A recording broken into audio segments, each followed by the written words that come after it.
Իրանի ընդդիմությունը հունվարի 8-ը հռչակել է ազգային միասնական բողոքի օր։ Սպասվում է, որ վաղը փողոցներ ու հրապարակներ դուրս կգան 100 հազարավոր մարդիկ։ Փորձագետները կարծում են, որ այդ օրվա իրադարձությունները կարող են վճռորոշ դառնալ երկրի հետագա կայունության համար։ Թեմայի շուրջ կզրուցենք Արտյոմ Երկանյանի հետ։ Արտյոմ, նախ ինչպիսին է իրավիճակը հիմա։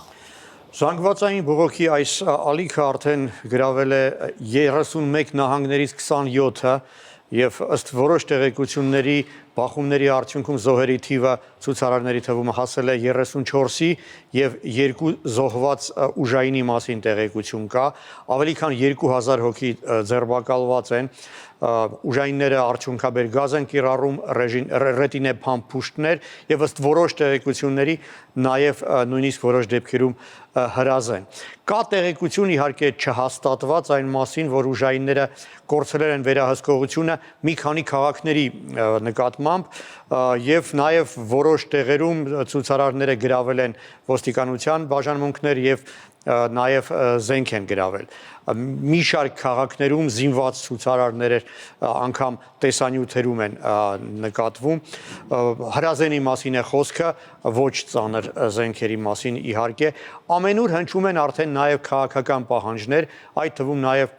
Խամենեի վերացման, իշխանության վերացման պահանջներ, ինչն է հետաքրքիր, որ ի տարբերություն քրդական կազմակերպությունների ադրբեջանական ազգայնական խմբավորումները ակտիվ չեն եւ ակտիվ քաղաքական պահանջներ առաջ չեն քաշում, սպասում են կողմնորոշվելու համար, հասկանալու համար, թե ինչ զարգացումներ կունենա այս ամենը։ Իհարկե կարծել, որ միայն այս փողոցային ալիքի արդյունքում իշխանափոխություն տեղի կունենա, դժվար կլիներ, բայց շատ բան կարող է փոխվել, եթե իշխանության ներսում տարբեր կլաններ կամ ուժայինների ներսում ինչ-որ խմբավորումներ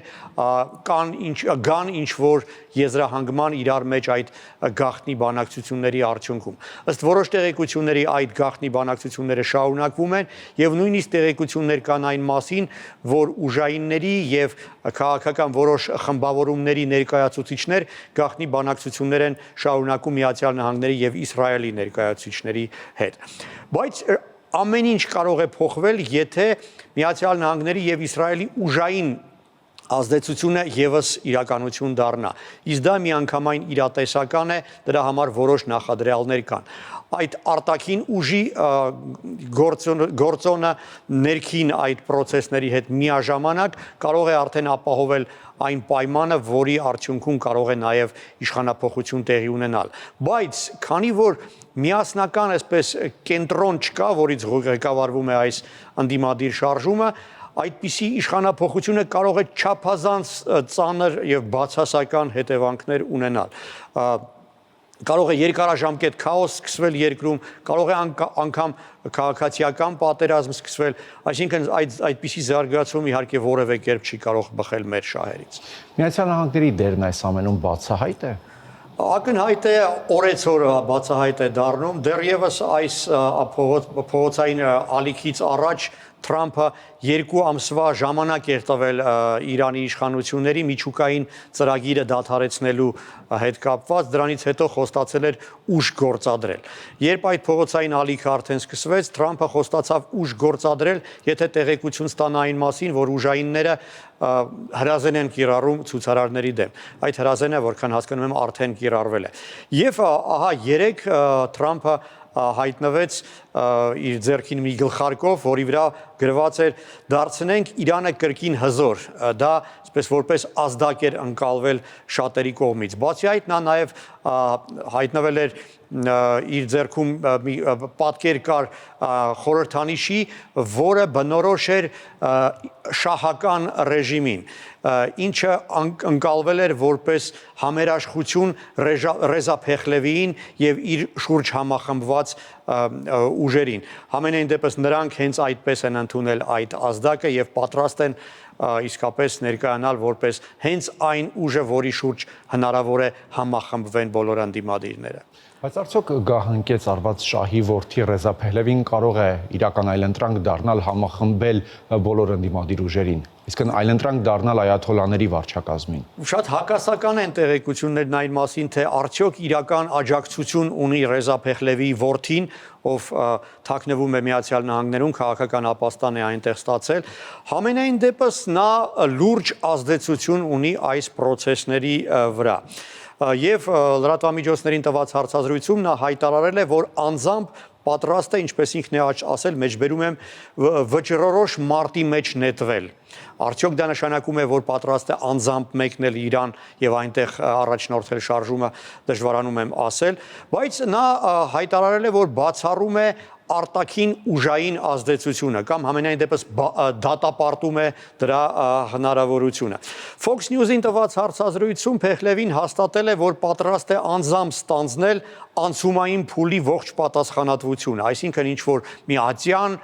որը պետք է համակարգի իր պատկերացմամբ այդ անցումային փուլի ողջ ընթացքը։ Եվ չի թաքցնում, որ այդ ամենի վերաբերյալ բանակցություններ է վարում ԱՄՆ վարչակազմի եւ կոնգրեսի ներկայացուցիչների հետ։ Washington Post-ում նա օրերս հրապարակել է ծավալուն հոդված, այսպես ծրագրային հոդված, որում պարզաբանում է, թե ինչպես է պատկերացնում ապագան, նրա պատկերացումով պետք է ազգային հանրաքվե անցկացվի Իրանում եւ ձևավորվի ժամանակավոր օրենսդիր մարմին սահմանադրական ժողով։ Իրանում իսկապես որոշ տեղեր արդեն հնչում են մոնարխիկ կարգի անցնելու կոչեր վերադարձնել Փեխլիվի իշխանությունը, բայց նաև կան դրա բազմաթիվ հակառակորդներ, ընդ որում նաև էթնիկ փոքրամասնությունների շրջանում։ Անձամբ Փեխլևին չի ասում, որ պատրաստ է, որ ցանկանում է շահական իշխանություն վերականգնել, խոսում է ընտրությունների մասին, համենայն դեպս դա այն հարցն է, որը իհարկե պետք է որոշի Իրանի ժողովուրդը, այլ ոչ թե Միացյալ Նահանգների վարչակազմը կամ նրա աջակցությունը վայելող ինչ-որ խմբավորումները։ Նրա որպես բացասական կողմ Իրանում հիշատակում են այն, որ նա որոշակի կախվածություն ունի Իսրայելից։ Նա չի թաքցնում, որ անձամբ մտերիմ հարաբերություններ ունի Իսրայելի վարչապետ Նետանյահուի հետ, որի հյուրն էր նա 23 թվականին, երբ մեկնել էր Երուսաղեմ եւ այնտեղ աղոթել էր Լացի պատի մոտ։ Իդեպ Փեխլևիի ավագ դուստրը ամուսնացել է ազգությամբ հրեա ամերիկացու հետ, որը նաեւ հուդայականություն է դավանդում։ Արդյոք ինչպիսին են Ռեզա Փեհլևիի մոտեցումները հայերիս համար կարևոր հարցերում։ Դե Շահ Փեհլևին հայրը, երբ իշխանությանն էր, հայերը Իրանում իրենց շատ լավ էին զգում, բայց դա իհարկե ցուցանիշ չէ, քանի որ այն ժամանակ Հայաստան պետություն չկար եւ հայտնի չէր նրա մոտեցումները տարածաշրջանային այդպիսի զարգացումների վերաբերյալ։ Ադրբեջանցիները կտրուկ դեմ են Փեխլևիին եւ դա նկատվում է։ Բանն այն է, որ նա բազմիցս դատապարտել է ադրբեջանցիների անջատողական շարժումները, կոչ է արել խստորեն պատժել աջակցողականներին, դատապարտել է պանթյուրքիստական ուժերի ակտիվությունը եւ դատապարտել է